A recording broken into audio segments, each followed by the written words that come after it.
All right, so guys, here is a continuation video. We continue from where we stopped on our pivot table, and we're going to be dealing with let's see how to analyze the data move. This is a different data set from what we had before.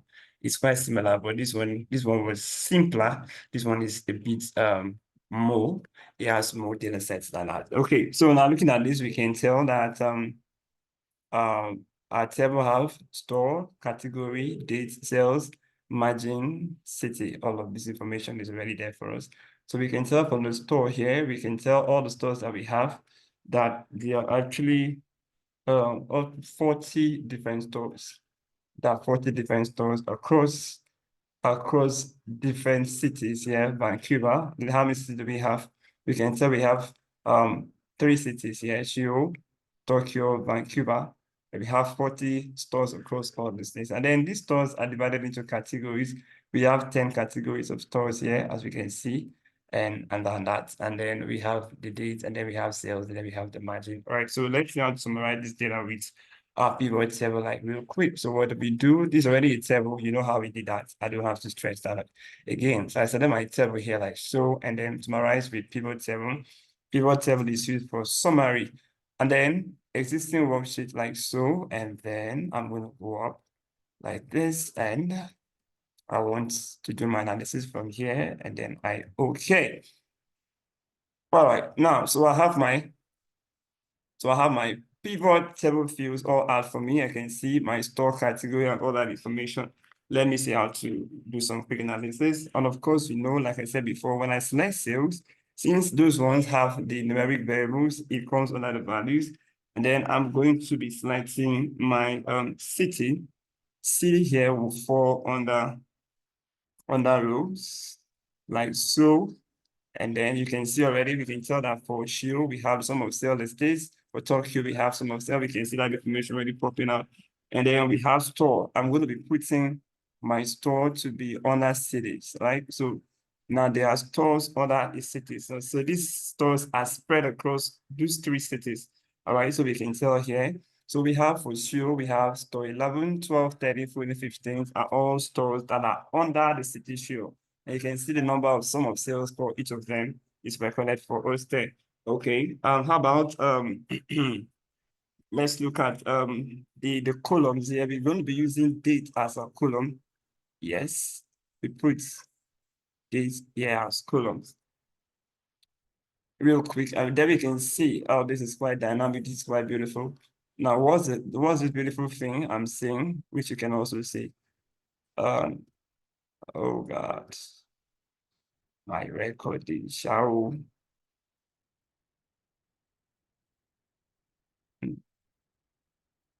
when you move now, move. Yeah, find another place. Okay, so this is quite beautiful. We can see so we have on the columns date 2020, 2021, 2022, and then the grand total of that. Now, if you look at it very well, you can see that there is a plus sign here. It means that I can view through the state. Okay, I can, if I select the state like so, I can view through. I can see that the date is broken down into quarter 1, quarter 2, quarter 3, quarter 4. And I can still drill through this quarter again. And then you can see that further is broken to January, February, March. Like that for first quarter. And I can drill through January again. Then I can see the respective days that make up that day. So we can see the date 6, 13, 20, and 27, right? So this is very, very dynamic. And that's quite very interesting. So I'm going to collapse this. I'm going to collapse this. And that's that. So that's how you can, if I want to spread everything, you can just unzip this. So I call it unzip or unpack by just clicking on this plus, then you can expand. Yeah, expand is the right word. Okay, so that's that. Then how about for a filter? We want to filter this the whole of our pivot table using the category as filter like so. Okay, and then let's continue. Let's continue real quick. Let's continue real quick. All right, so we have a let's filter category, bring it down, bring down the filter button. We can filter by 1, 2, 3, 4, and all of this information already used to this filter. So if I want to look at the category 8, I double click category 8 and I say okay. Now it has filtered for us here. Okay, that filter for us here, but it is filled out for us, as we can see. All right. So that's the good thing about using a filter. Sorry, okay, see here. Okay. Okay, so what if I want to do multiple filtering? Multiple filtering, I can filter 5, 6, 7, 8, and all of that. And then it filters for us. But it looks as if it's not obvious. Okay, but the filtering have been done for us to see. And then we can also clear our filters like this, then select all of it like so, and then everything is back to default setting. Now I want to introduce you to another way we can actually filter. We have different ways of filtering. We can filter by what we call we can filter by slicers, and we also can filter by timeline. Now let's use the slider first to show us how we can make our filtering real quick and real easy. Real quick and real easy. All right, so let's go first of all to using our slicer. Okay, let's use our slicer first of all. I insert slicer like so. Like this guy, then I'm inserting the slicer this time around. Okay, insert slicer. It comes out. Now the slicer lists all the columns that we have, all the fields that we have on our data set now. And I want to slicer by category. So I select my category like so, and this pops in. Okay. Now with this, I can now tell, okay, that the 10 categories on the data set is up for us so that we can make our slicing. We can just filter real quick. So if I want to look at information for the stores under category 6, for instance, I click everything update on its own, as you can see. For 9, everything updates on its own, as you can see. All right, and I can even do some multiple filtering, like so. I can press down my shift key and do as many as. Okay, I can also press this and I use my control to select what I want, and it all comes out for me. All right, I'm going to move it from that place. Let me take it to somewhere here. And then we move it like so, drag it out. Then I can come here and select number of columns I want to filter to. All right, this make it work quite easy. Let's make it like 5, like so. All right. And then we can see. So this is quite easy, this is quite cool and dynamic. Then we can perform our filterings based on this. So you can simply say, okay, I want to see based on, okay, we can clear filters here. Look how everything is updating. I want to look at my categories based on 7, and it's all working out for us, right? So that's how we can actually filter using the slicers, right? And remember that we can as well check the slicer styles. There are different slicer styles we can use. I love screen. Even more. I like using this one most. Okay. So that's very cool. All right. So let me show you another way we can actually perform some filtering. This time around, I'm going to be using the timeline, right? I'll be using the timeline this time around. Okay. We understand that on the slide, so let's use the timeline. So what do we do here? I select my data anywhere, my data where, so that I can pop up my pivot table analyze. So I select my pivot table analyze, and then I look for my slicer, insert timeline here, and I enter. Now, the slicer, the insert timeline, the timeline here only deals with date. All right, so I'm selecting date here, and then you can see that only the date is what it's going to be dealing with. So it's going to be drilling down the date. Of course, we have in the date, we have year, and then year inside year, we have quarter, inside quarter, we have month, and inside month, we have days, all right? So we're going to be drilling our data based on that, and I say, okay, like so. All right, so it comes out for us to see. This is quite very easy and dynamic. And then you can see that we have all the periods. We can see all periods. This is January to 2020, January, February, March, April, May. All right, down to December. Then this 2021, and then we can go through on all. So if I want to look at maybe let's say 2022 March, 2021 March, I can select March here, and the information is updated for March, right? So you can see 2021 March, actually, you can see that we have March 2021 here, and we can drill inside, you can see that it's one. And all that information is being broken down for us to see, right? That's quite dynamic. So we have quarter 1, Under column 1, we can have all the information that we need to get there, right? That's for 2021. And then I can, that for March, I can still break it down further and we can see the date inside. And that's quite cool. That's quite dynamic. All right, but I actually want to use my date filter to be doing my analysis, right? Okay, so I can now view through, bring it down for month. I can say, okay, let's make it my quarters now. So I can check it out by quarters. So you can see 2022, first quarter of 2022, like this, that information comes out for us to see. You see, this one is also updated 2022, first quarter. If you want to go through, you can drill it and you can see quarter 1, right? 2022, quarter 1 comes out for us to see. Yeah, we see this one is still highlighted here. If I want to break it down further, we can look at February, January, February, March, then quarter 1. This one give the total, quarter 1 give the total of addition of January, February, and March. And then this year, 2022, give the what we have on the quarter 1 here. So that's quite dynamic, that's quite easy, that's quite straightforward. And I believe that you learning something and then you can do very cool things with this sliders. Now, anyone that you're comfortable with, anyone that you really like to work with, you can do.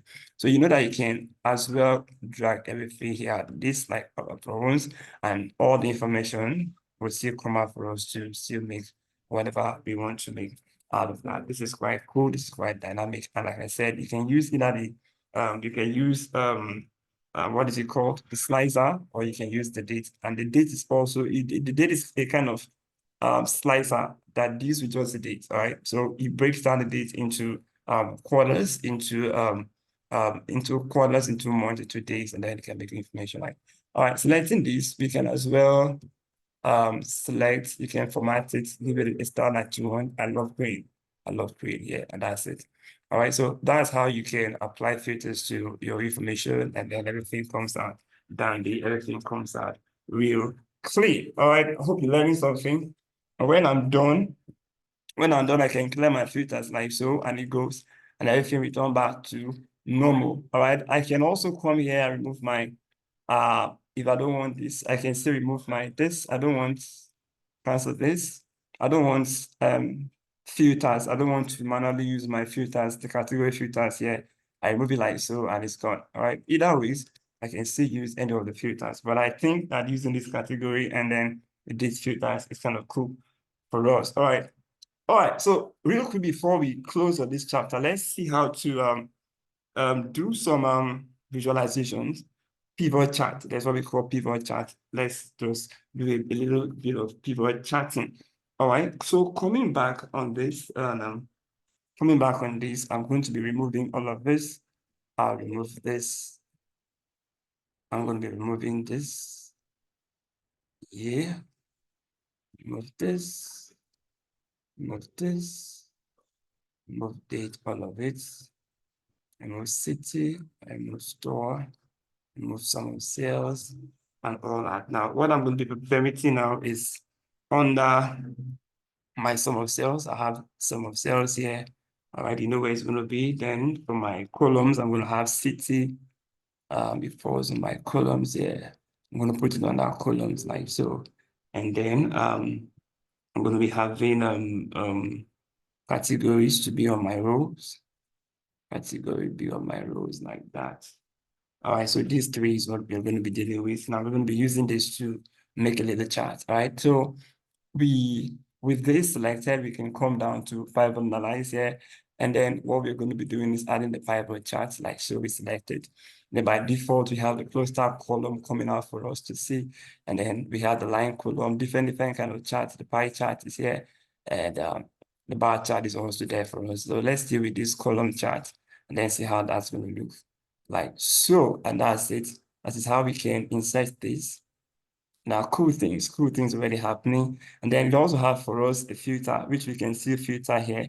Even though we do not have, I did not make a filter, but on the chart, you can have a filter, which you can select, you can deselect all, and then you can select the particular filters you want, like this.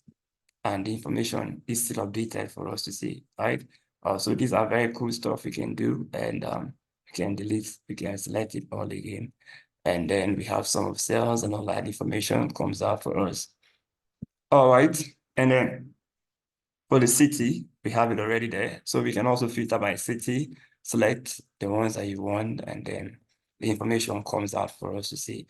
And it's quite live, it's quite nice, quite lovely, and all of that. So right now, the formatting, we can go back there again, and we can go back to the design, and we can change the type of chart here. We can come here and say we don't want that chart any longer. We want the line chart. And then select the line so, and then it comes out, the line chart comes out for us to see. Very cool things we can achieve with this.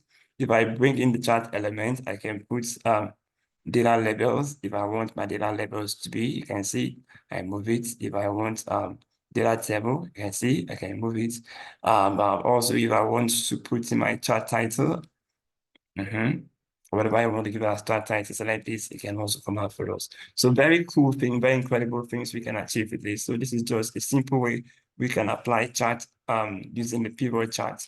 All right, so let me do something. Let's do something real quick. As I update this, let's see what's going to happen. Let me say, for instance, I'm going to remove my category from rows. I remove category from here, like so. It updates on its own too. And I'm going to be putting in that place, I want to be using for my city here instead. Someone sell for particular cities. Okay. All right. Seems that the sales here. Okay, city is under filters. I said it. Okay. Tokyo, we bring it back.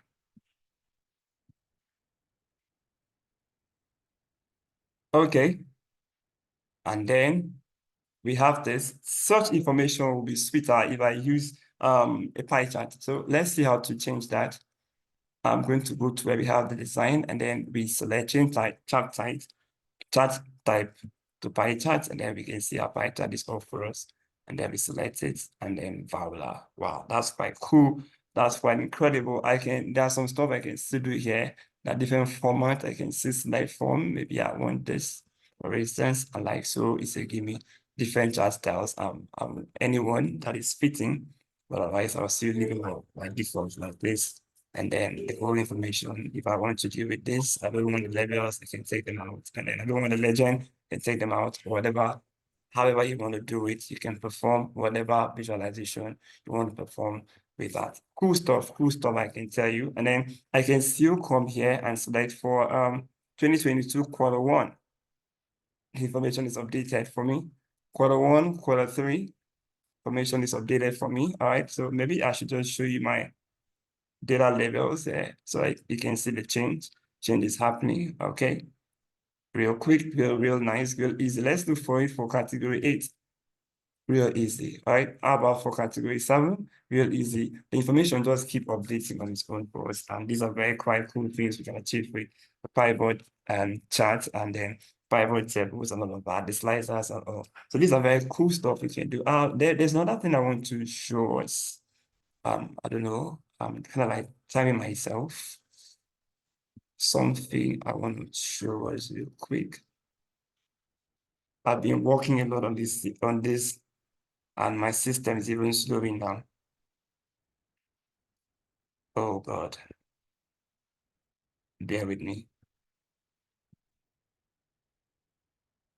Okay, all right. There's something I want to do. I want to show you something which is going to be very, very helpful and very beneficial to you. Say for instance, I want to put in a new information. Okay, new information like store. I'm adding a new store like now. New store, I see new store is like store. Let's make it very obvious. Store 80. And then category, let's see, category 14. The date, today's date equals to today. You know that already now. I'm just trying to show you some extras.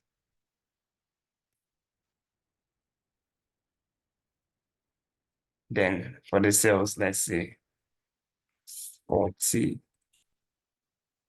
million. That's an outlier already. This one can be anything. And then for the city, I say Abuja. All right, and I enter. Now let's go back and see what will happen.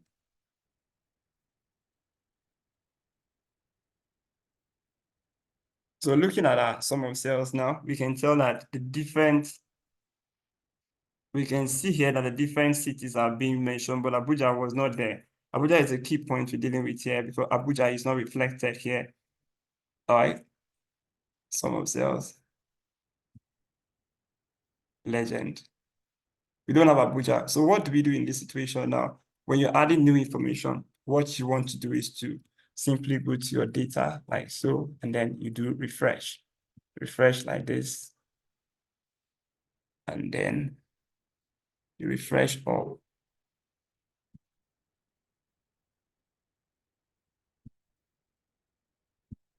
Refresh this data first. Refresh all like this. Refresh all like this. Then I select this. Refresh all.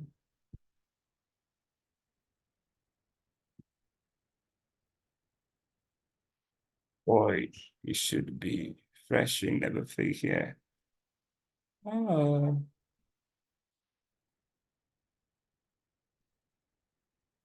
Okay, the reason why it's not showing because what I'm putting there is quite very small. Let me see, go down. My system is kind of lagging. I need to show you that where the refresh.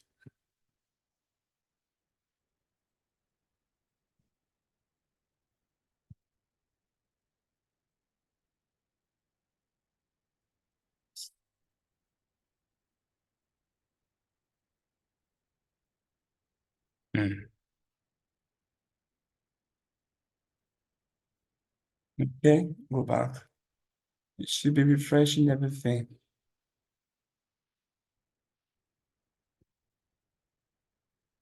I don't want to make this video longer than necessary. Okay.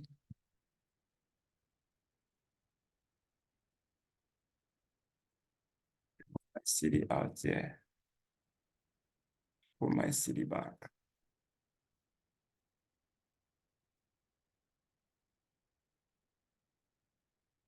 Under my data. Refresh.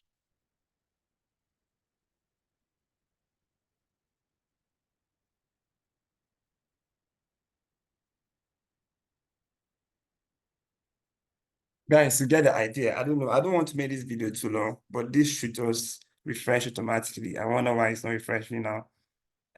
Maybe my processor or something, but normally that should refresh. I thought that was a small information I wanted to show you, but the tidbits, all right? So normally when you're adding new data like that into a data set, and when you're done, you can simply refresh that, and then that would be all, and that will be working out for you. Oh, okay, I see. Oh, sorry, guys, it worked. So you can see Abuja is popping up because of the date. The date there was not reflecting. We choose the date that did not cover for today. And that's why Abuja was not reflecting. So you can see that you can, when you're putting new information on the data set, you can simply refresh it, and then that will be coming out for us. All right, so we have come to the end of our class. Okay, please make sure to go to this having a low battery, yes, so but I'm done with the class for at the moment.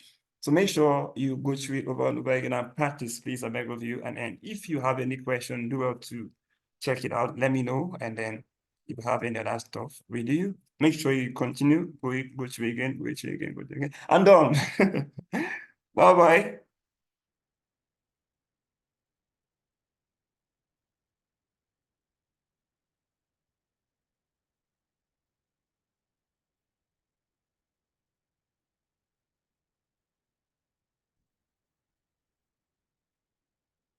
Okay.